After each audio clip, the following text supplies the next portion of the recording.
everybody! I have been wanting to create a Valentine corset card, and then once I get that perfected I will probably make a mini album. But the first thing I needed to do was manage to cut out the corset card. And I have been taking a crash course in Cricut because I am living at my sister's house and my stuff is in storage, and she has a Cricut and I have a Silhouette.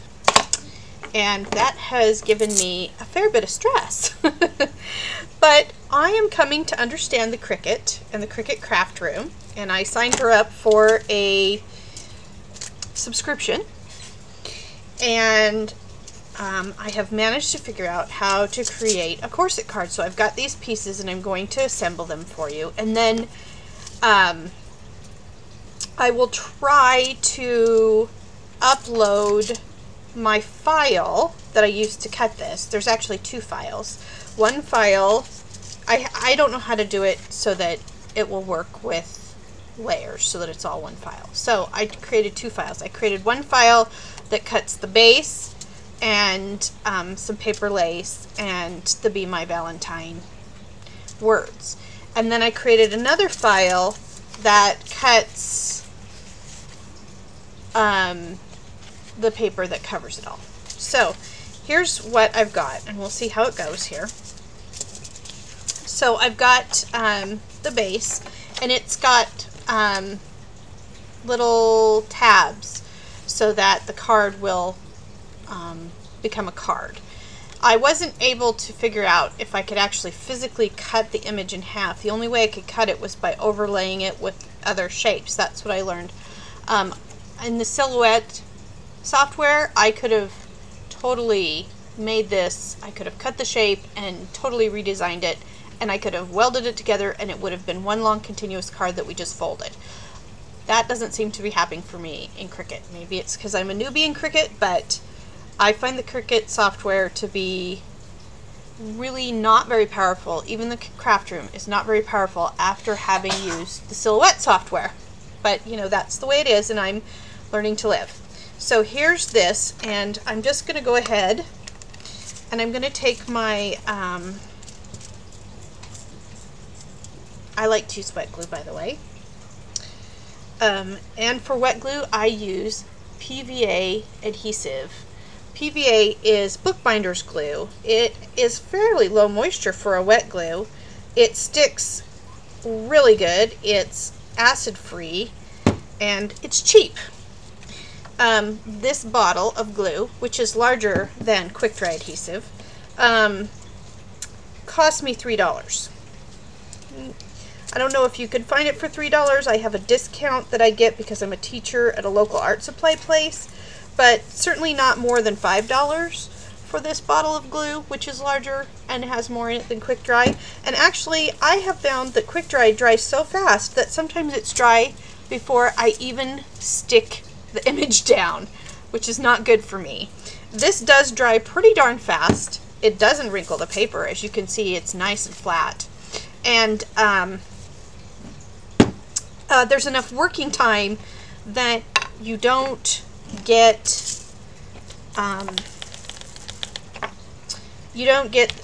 it drying or making one of the things that I found about quick dry is even if it only partially dried, it created like a little lump, or it became kind of solid inside of. I wonder if this will go this way. Woohoo! Cool. Do it just plain pink on the back. It would create a little, like you could see the tracks of where the glue went under the thing because they were dimensional, because they had semi-dried before you could put it down. So that's my feeling about Scott Quick Dry. I used it and used it and used it, and then I got to where I was like, you know what, I remember this glue that I used in college when I learned to do bookbinding, and it seemed like it might be better, and I know it's cheaper. It is definitely cheaper. So I went and found it at my local art supply, and no question, I like it better. So that is called PVA glue. It stands for like polyvinyl acetate or something like that. I don't remember. Anyway, it's pH neutral adhesive. and I've been using this Linico brand. By the way, you can get that off of like Dick Blick. It's not as cheap as I got it at my local art supply off of Dick Blick, but you know, if you can't find it at your local art supply, anywhere that sells bookbinding things like bookbinding tape, bookbinding fabric, Davy board, that kind of stuff, the bookbinding needles, you will find PVA glue. And I'm loving it. I'm really, really feeling like it's a much better choice for me anyway. So, you know, to each his own. We all have to know what adhesives we love. I am inking this. I'm sorry if that's boring. But I like things inked. And I am using spun sugar for that. Oh, and the paper. This is the paper. It's a giant pad that I got. It's by Authentique. So this is a giant pad that I got at my local craft warehouse, and they had it. They're actually 72 sheets of paper in it. I think it's last year's and the years before Authentique paper, but and it doesn't necessarily have all of the sheets that were in the original pack, and it doesn't necessarily have, it has multiples of some sheets, but it's all very pretty, and it was cheap. So cheap is good. Alright, so I've got that all inked up and I'm happy with it. So now I'm going to take these tabs and I'm going to fold them like this.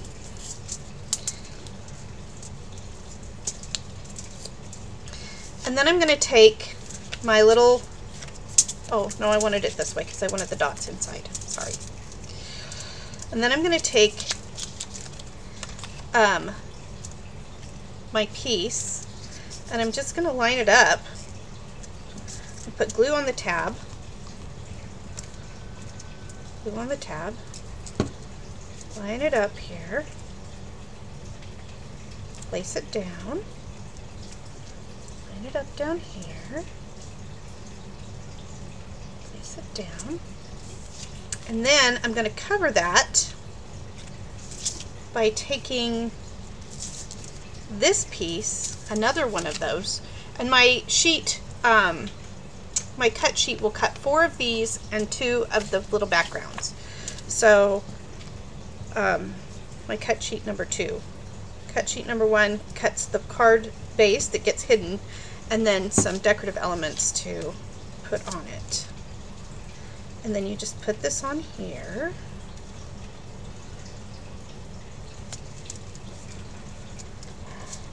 Nice thing about PVA glue, see, it'll kind of slide around. If you need to position things, you can kind of slide it. I love this stuff. Okay, and then there. So then I'm going to take this piece. Nope, I want it to be the polka dots, so I'm going to put it like that. This piece and this piece. Line it up here.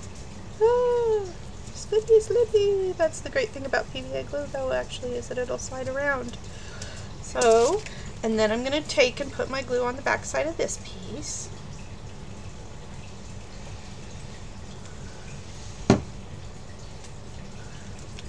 And cover it up so it covers the tab. I like this double layering of the paper because it makes this paper, at least, is a little on the thin side. It's not super thin, but it's cardstock, but it's a little on the thin side. It's, you know, we usually like to use good heavyweight cardstock for our card bases, and because this is not going to be heavyweight cardstock, it's nice that we've got multiple layers of the paper glued together.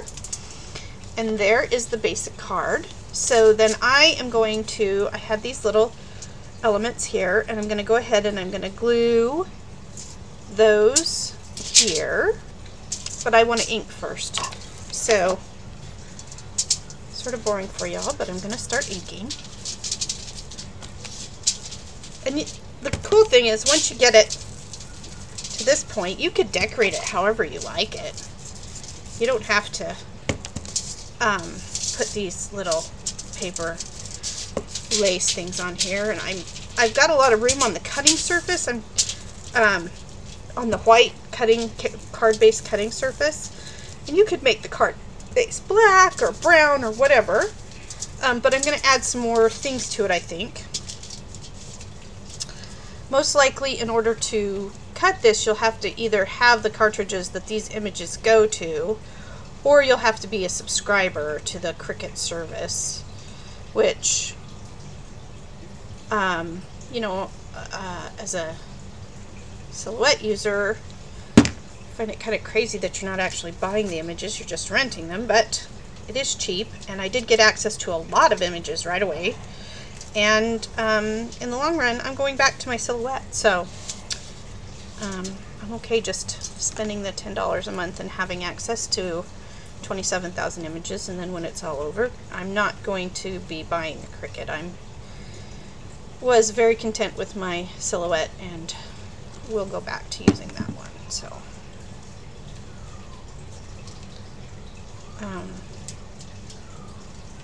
but it is nice to have access to this cutter. I mean, you know, an electronic cutter is a beautiful thing. So, and my sister wasn't using it, it was just sitting in her craft room, and I'm like, Amanda, we got to learn how to use this thing, because, you know, it's there. All right, so I've put my lace on, and I'm going to put my words in here. I'm going to just say, oh, I lost the bee. Oh, there it is. It was hiding. I'm just going to put it kind of like this. I wonder if I have my Quickie glue pen. Quickie glue pen. I find it interesting that everybody's, I'm telling you, for me, the Sakura pens, I like them. Like, I've never had a Wink of Stella pen, but I've got a Sakura Stardust pen, and it costs $3 for 2 of them, I believe. And those Wink of Stella pens are like $7. I know, I'm always talking about money, but we're poor in my world right now. So we have to think about money, and to me, I've been really happy with my Stardust pen. It's gonna fit nicely.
There we go.